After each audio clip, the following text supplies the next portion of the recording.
आइए, सुनिए, देखिए, समझिए सनातन सत्य। जैसी दृष्टि वैसी सृष्टि, दृष्टि विज्ञान। कुदरत, कुदरती रचना एवं कुदरत के कानून से शाश्वत सुख की प्राप्ति। जोधपुर के परम पूज्य महात्मा उपासक प्रोफेसर डॉक्टर सोहन राज तातेड़ के निर्देशन में सनातन सत्य। जैसी दृष्टि वैसी सृष्टि, दृष्टि विज्ञान।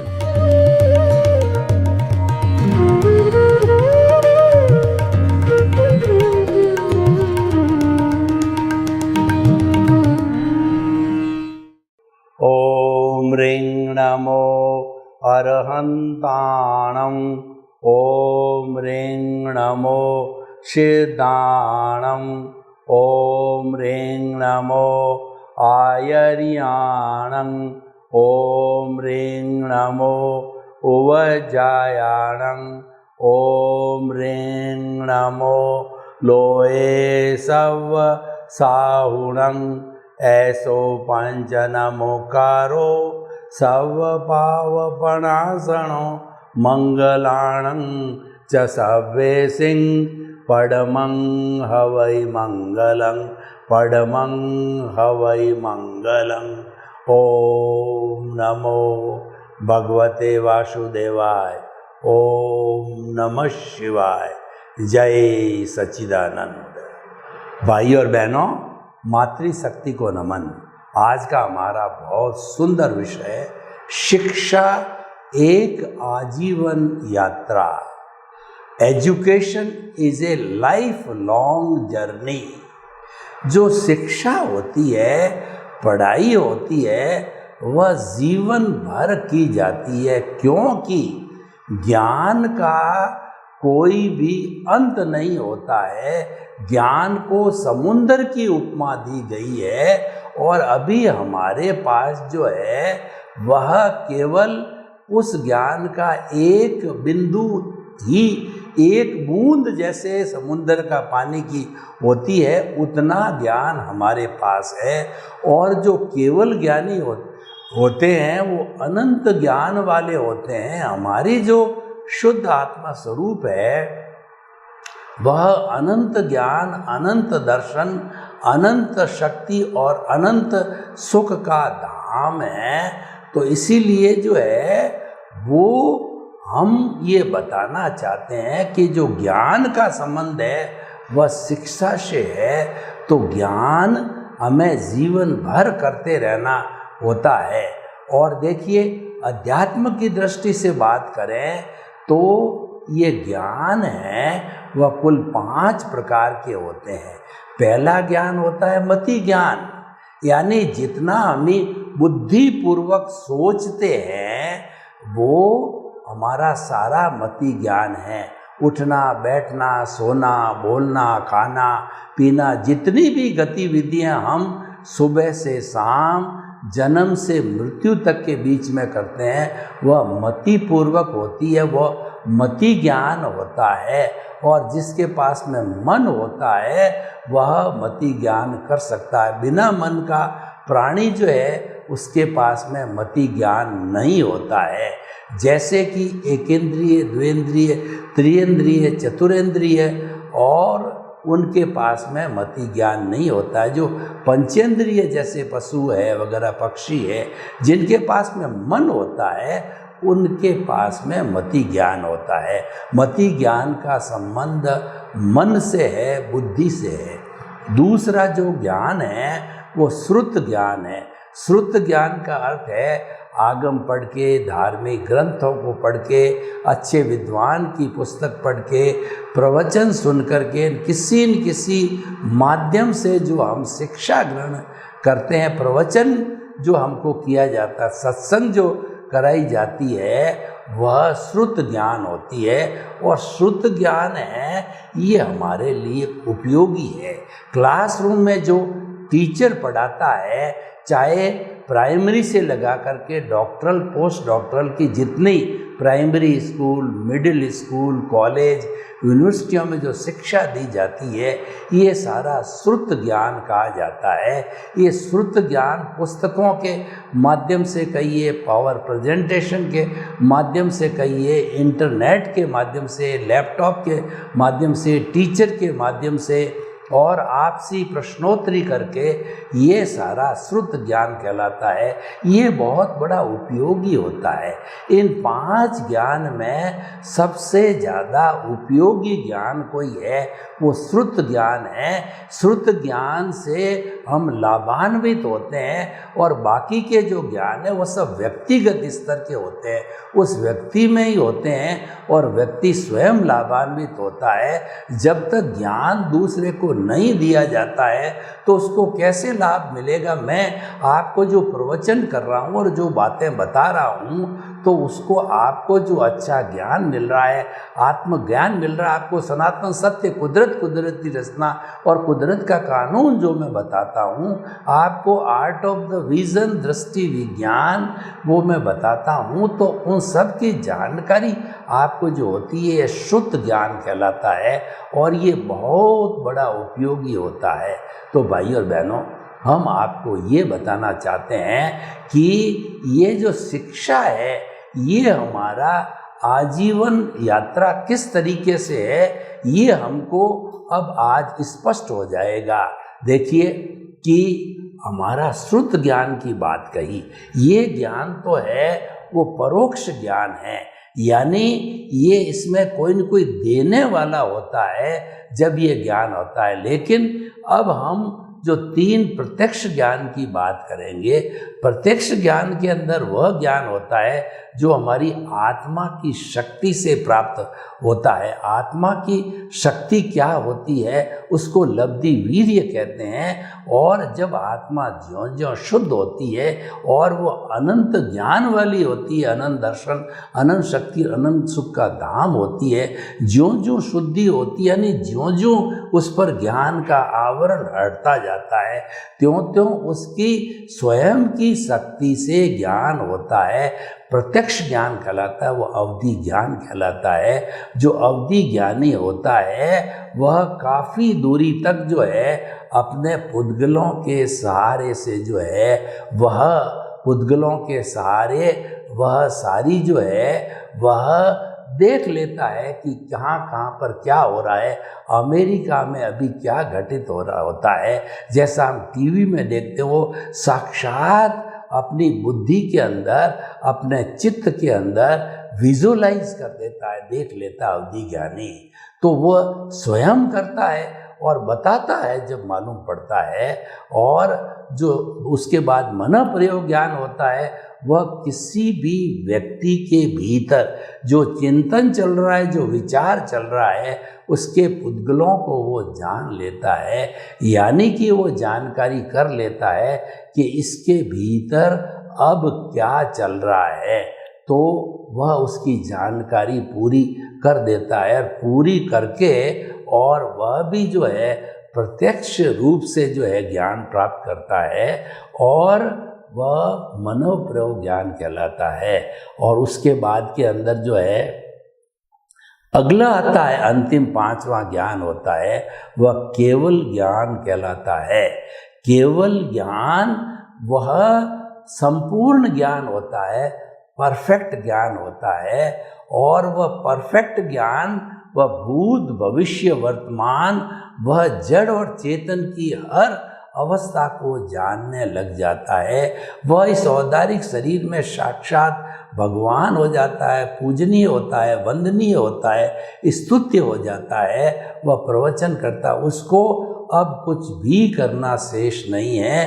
अब तो जब आयुष्य संपन्न होता है तो निश्चित तौर से हर केवली जो है वो सिद्ध शिला में ईश्वर बन करके और ब्लिस को प्राप्त होकर के वो विराजमान हो जाते हैं, शाश्वत सुख को प्राप्त हो जाते हैं। फिर उनके कभी कोई दुख आता ही नहीं है। तो भाई और बहनों, हम आपको जो आज का विषय है, शिक्षा जो है वह हमारी जो है लाइफ लॉन्ग यात्रा है, जीवन पर्यंत यात्रा है। हर क्षण हम सीखते रहते हैं, सिखाते रहते हैं, यानी हम अपना अनुभव बढ़ाते रहते हैं। और शिक्षा किसको कहा जाता है? शिक्षा वो माध्यम है जो व्यक्ति को सिविलाइज्ड बनाती है, गुणों से युक्त बनाती है। मनुष्य और जो पशु के बीच में जो लाइन ऑफ डिमार्केशन है वो शिक्षा की डिमार्केशन है कि पशु के पास में शिक्षा नहीं होती है, व्यक्ति के पास में पूर्ण रूप के शिक्षा कहिए या ज्ञान कहिए, मैं यहाँ पर शिक्षा को ज्ञान से जोड़ रहा हूँ। तो जब वो किसी के पास में ज्ञान या शिक्षा होती है तो वह पूर्ण रूप से जो है वह उसको जान लेता है। और इसीलिए ये कहा गया है कि हमारा जो ज्ञान का कोई एंड नहीं होता, जीवन भर करते रहना चाहिए, शिक्षा भी जीवन भर लेते रहना चाहिए। कोई भी व्यक्ति जब तक केवल ज्ञान को प्राप्त नहीं होता है तब तक वो परफेक्ट नहीं होता है, यानी उसको कुछ न कुछ शिक्षा लेना बाकी है, अभी उसका ज्ञान संपन्न नहीं हुआ है। इसीलिए शिक्षा को जीवन पर्यंत यात्रा कहा जाता है। तो देखिए, सीखने की कोई सीमा नहीं होती है। पढ़ाई का भी देखिए, बच्चा जो नर्सरी में होता धीरे धीरे बढ़ता बढ़ता प्राइमरी से मिडिल से हायर सेकेंडरी और फिर उसके बाद कॉलेज, फिर विश्वविद्यालय के अंदर graduation, post graduation, doctorate, post doctorate वह करता रहता है। तो ये क्या है? एंडलेस प्रोसेस उसका नाम शिक्षा है। क्योंकि और विज्ञान के इस युग के अंदर शिक्षा का इतना विस्तार हो गया है, क्योंकि ग्लोबलाइजेशन के युग से जब से गूगल आया है तो बहुत से लोगों ने अपनी अपनी शिक्षा को गूगल पे डाला है। इसलिए हम शिक्षा का कोई एक आयाम गूगल में सर्च में डालते हैं, उससे जुड़ी हुई सारी सामग्री हमारे को एक स्थान पर मिल जाती है और हम उसका उपयोग कर सकते हैं। तो देखिए, शिक्षा एक ऐसी सुंदर व्यवस्था है कि जो हमको सुख प्रदान करती है, हमारी मानसिकता नकारात्मक से सकारात्मक लाती है। और शिक्षा प्राप्त करने वाला व्यक्ति ही थिंक पॉजिटिव, डू पॉजिटिव और बी पॉजिटिव के सूत्रों को जीवन में उतार सकता है। तो हम आपको ये बताना चाहते हैं कि शिक्षा का जो योगदान कहिए, शिक्षा की जो आवश्यकता कहिए, वह जो है वो हमें पूरे विश्व के अंदर उसकी भारी उपयोगिता है। और उसकी भारी उपयोगिता के साथ साथ के अंदर जो उसका मूल्य भी बहुत है। तो अब देखिए कि जो आज व्यक्ति विश्वव्यापी हो जाता है, विश्व पे राज करता है, यूएनओ को देखिए और सब अलग अलग देशों के जो है बड़े बड़े मंत्री देखिए, विद्वान देखिए, और हमारे जितने साइंटिस्ट हुए हैं, जितने अर्थशास्त्री हुए हैं, जितने बड़े पॉलिटिशियंस हुए हैं, जितने बड़े जजेस हुए हैं, किसी भी जीवन की सब परिणति को हम देखें तो ये सारी शिक्षा से प्राप्त हुई थी। और इस विश्व के अंदर शिक्षा के जो सूत्रधार है वो हमारे भगवान ऋषभ है। भगवान ऋषभ जो है वो पहले तीर्थंकर थे और उनके जो है जब जन्म हुआ था, जब उसमें जुगलिया जो है वो जुगलिया बच्चों का जन्म होता, 2 बच्चे साथ में जन्मते थे, लड़का और लड़की, और जब वो जवान हो जाते थे तो दोनों पति पत्नी बन जाते थे।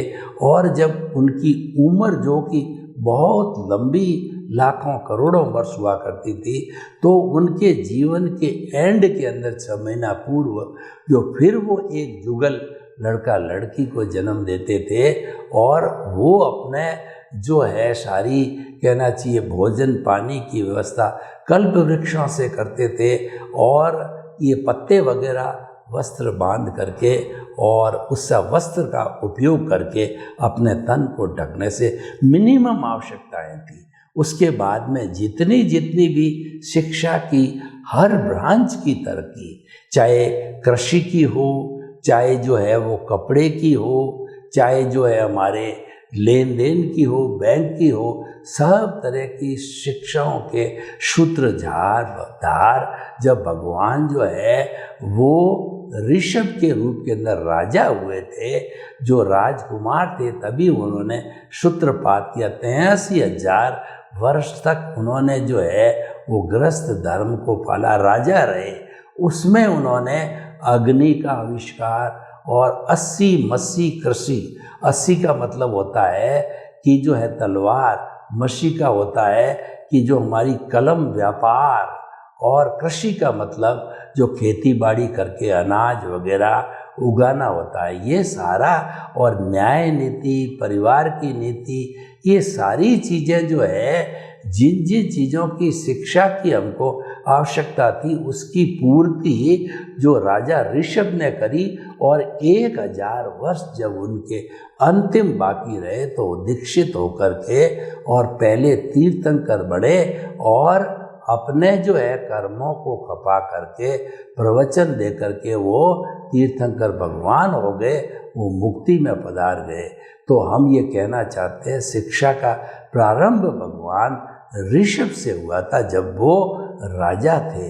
तो इस तरीके से शिक्षा का इम्प्रूवमेंट होता गया और आज जो हमारे बाद में जो शिक्षा नीति आई थी वह शिक्षा नीति अंग्रेजों की मैकाले वगैरह की बनाई हुई थी, जिसके अंदर हमारी भारतीय संस्कृति का जो भावनात्मक पक्ष होता है वह उस पक्ष को प्रस्तुत नहीं किया गया।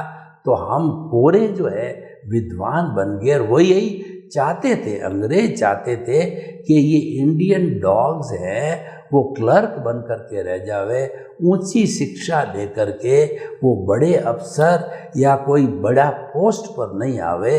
तो उन्होंने जो है आने भी नहीं दिया, उनको छोटी शिक्षा से ही जो है जोड़े रखा, बड़ी शिक्षा नहीं दी। जब देश आज़ाद हुआ तो हमारी शिक्षा नीति बनी, तो उसके बाद भी भावनात्मक पक्ष कमज़ोर रह गया। देखिए शिक्षा तो लाइफ लॉन्ग जर्नी है, लेकिन शिक्षा के अंदर क्या IQ तो बढ़ जाता है, जो इंटेलेक्चुअल क्वोशेंट तो बढ़ जाता है। ई मतलब इमोशनल क्वोशेंट होता है। हमारी जो भारतीय संस्कृति केवल IQ पर आधारित नहीं है, ये तो आचार प्रधान संस्कृति है, त्याग प्रधान संस्कृति है, चरित्र प्रधान संस्कृति है। तो भारत में जो शिक्षा का अर्थ यह है कि if the wealth is lost nothing is lost, if health is lost everything is lost, and if the character is lost everything is lost. यानी कि ये चरित्र प्रधान संस्कृति होने के कारण चरित्र के मूल्यों की शिक्षा दी जाती थी। व्यक्ति को विनय का गुण है, सौहार्द है और भ्रातृत्व है, भाईचारा है, मैत्री, प्रमोद, करुणा, मध्यस्थता, जितने जितने मूल्य जीवन के लिए संवेदना आवश्यक होते थे उनकी शिक्षा गुरुकुल प्रणाली में पुराने ज़माने में दी जाती थी। पुराने ज़माने में जो गुरु जो है अपने आश्रम में बच्चे को रख करके प्रकृति की गोद में गुरुकुल बने हुए होते थे, तो प्रकृति के दर्शन भी हो जाते थे। प्रकृति दर्शन ही ईश्वर का दर्शन है। और वहाँ की जो जीवन शैली थी वो सम, शम और श्रम की जीवन शैली थी गुरुकुल की। सम का मतलब समभाव, कि आपको जो है वहाँ पे जीवन इतना सादा होता था कि simple living and high thinking. तो वहाँ सम की साधना करवाई जाती थी कि आपको जो है वो ठंडा मिले, गरम मिले, थोड़ा मिले, ज़्यादा मिले, और आपको सैया सुखकारी मिले या ज़मीन पर लेटना पड़े, जैसी भी अपने परिस्थिति वहाँ पर हो उसके अंदर एक सा भाव रखना, यानी सुख और दुख को, तिरस्कार और सम्मान को, और कम सुविधा को, ज़्यादा सुविधा को एक सार समझना, उसके अंदर भावों को ऊंचा नीचा नहीं करना, वह समभाव की स्थिति कहलाती है। तो उसे हम समभाव कहते हैं, वो सम की नीति कहलाती है। दूसरा शम, शम का मतलब है कि समन करना। शमन करने का अर्थ ये है कि वो जो है नियंत्रण करना। नियंत्रण कैसे होता है कि आपके अंदर क्रोध, मान, माया, लोभ ये नाग है, ये जब फुफकारने लग जाते हैं तो क्रोध में आदमी चंडाल हो जाता है और अहंकारी व्यक्ति जो है वो सामने वाले को कुछ भी नहीं समझता, अपने आप को सुपीरियर समझता है, अन्य सभी लोगों को इन्फीरियर समझता है और माया वाला छल कपट करके लोगों को लड़ा देता है और लोभ बड़ा अनावश्यक संग्रह करता, उसको आवश्यकता नहीं, वो ग्रीड में चला जाता है। और इसके अलावा भी बहुत से नेगेटिव थॉट्स है, तो उन सब का जो कंट्रोल करना वो शम की नीति कहलाता था, EQ कहलाता था। इसका डेवलपमेंट होना, EQ का मालिक बनना, इमोशनल क्वोशेंट को डेवलप करना, ये सबसे ज़्यादा इम्पोर्टेंट गिना जाता था गुरुकुल शिक्षा प्रणाली के अंदर। और SQ का मतलब स्पिरिचुअल क्वोशेंट, ईश्वर में, आत्मा में और ध्यान के अंदर, प्रभु भक्ति के अंदर, अहिंसा में, इन सब का विश्वास करना जो है वो स्पिरिचुअल क्वोशेंट कहलाता था। तो हम ये कहना चाहते हैं कि ये सारी चीज़ें पहले शिक्षा के द्वारा मिलती थी, आज भी मिल रही है, पर पुरानी मूल्यों की संस्कृति थी, मूल्यों को जीना सिखाया जाता था और EQ और SQ पर बहुत ज़्यादा जोर दिया जाता था। आजकल EQ और SQ वो बिल्कुल लोग भूल गए हैं, IQ को ही आवश्यक मान लिया गया। वर्तमान की शिक्षा प्रणाली जिसके अंदर अंग्रेज लोगों की शिक्षा का ज़्यादा पुट है, तो अभी भारत सरकार ने उसके कारण क्या हुआ, जो IQ वाली शिक्षा प्रणाली थी उसमें इंटेलेक्चुअल तो बहुत तैयार हो गए लोग, लेकिन समाज के अंदर कोई सुधार नहीं हुआ। समाज में पढ़े लिखे लोग हैं वो ज़्यादा हिंसा करने लग गए, रेप करने लग गए, मर्डर करने लग गए, अत्याचार करने लग गए, मिलावट करने लगे, ATM तोड़ने लगे और दूसरा साइबर जो है वो अपराध करने लगे। सारे अपराध जो है, क्योंकि ये कम्मे सूरा से धम्मे सूरा, जो कर्मवीर होते हैं वही धर्मवीर होते हैं। उन्होंने अपनी बुद्धि का दुरुपयोग किया, जो हमारी बुद्धि शिक्षा के द्वारा प्राप्त हुई थी उसको सुबुद्धि नहीं बना के कुबुद्धि बना दिया और उन्होंने उस बुद्धि का जो है दुरुपयोग करके अनैतिक कार्य करने लग गए। तो उससे क्या हुआ कि इंटेलेक्चुअल तो वो कहना लगा कि ये डिग्रीधारी है, इतना बड़ा व्यक्ति है, लेकिन उसका इमोशंस तो कुछ है ही नहीं, उसके अंदर गुण तो कुछ है ही नहीं है, उसमें वैल्यूज़ तो कुछ है नहीं। तो वर्तमान में हमारी भारत सरकार ने इस पर पुनर्चिंतन किया और नई जो है वो हमारी शिक्षा नीति, न्यू एजुकेशन सिस्टम बना।